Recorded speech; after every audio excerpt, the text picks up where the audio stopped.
Now to the shockwaves today in the race for the White House, and they came from someone who isn't even running. It was Mitt Romney. In a speech at the University of Utah, Romney teed off on Donald Trump, telling a packed crowd that Trump isn't fit to be president.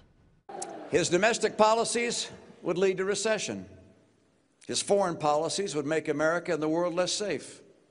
He has neither the temperament nor the judgment to be president, and his personal qualities would mean that America would cease to be a shining city on a hill.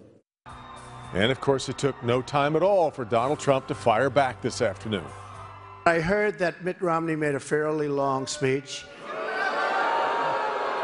And I mean, honestly, I thought I'll just address it quickly because it's irrelevant. Look, Mitt is a failed candidate. He failed. He failed horribly. One would imagine these dueling smackdowns might play a role in tonight's GOP debate because it's at the Fox Theater. You're looking at pictures of the Fox as the debate gets underway a couple of hours from now. Our Mara McDonald already in position there. And Mara, I guess you'd say this race got ugly a long time ago, but it got even worse today. You know what, Devin, we've all seen those Detroit versus everybody t-shirts. What really has happened today and what the narrative has become here as the international press is here is Donald Trump versus everybody. And I'm not so sure the Republican establishment didn't just help him out today. Take a look. Donald Trump is a phony, a fraud. His promises are as worthless as a degree from Trump University.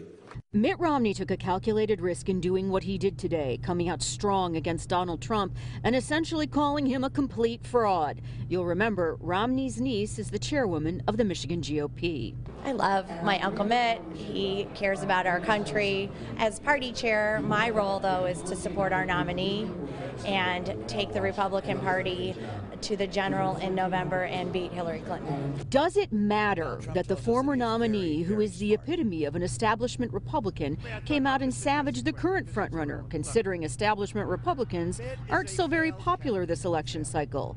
And really, does anybody like being told what to do? Top GOP strategist Stu Sandler weighs in. No, I don't at all. And that's some of the problem with what's going around. There's a huge audience out there that's saying they'll never vote for Trump because he's getting the support he's getting, and that's reinstilling why they're supporting him. Back here live, definitely the one with the bullseye on his back tonight is Donald Trump. And Devin, let's remember, we haven't seen a poll yet that suggests Donald Trump isn't going to win our Michigan primary. Back to you. That's exactly right. But who have we seen? You've been out following these candidates now. Who have we seen hustling the hardest for delegates here in Michigan? I think, actually, Devin, let me show you something. Take a brief walk. You see the sign over there? Rubio has been here rather regularly. He's been working this pretty hard, both on the west side of the state as well as Metro Detroit. But I've got to give top props to the Kasich campaign. I almost think John Kasich has taken up a secondary residence here. He has been here so often, and it's pretty clear that the Kasich crew views a top finish in Michigan as critical to their campaign.